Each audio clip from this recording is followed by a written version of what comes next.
Guys, Wentzillah here, and today we're going to unbox something really cool. Lightning Collection code out. What? That's right, blue Dino Charge Ranger. He's got the new artwork on this side. That side's just a helmet, but on this side, just a helmet. On this side, we got the new artwork. Boom. We got the rendering on the back. Hopefully the figure looks as good as that. I think it's pretty cool. It looks great. And yeah, Hasbro's got the new box.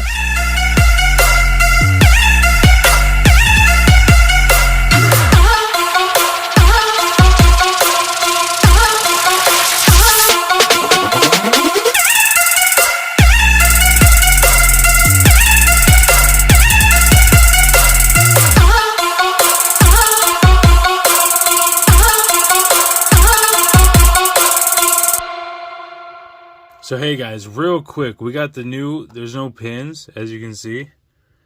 We got the new hips, the newer hips that they've been putting on them. The drop hip, I believe is what people call them. Also the new neck. So this might be the best Lightning Collection figure that we've seen yet.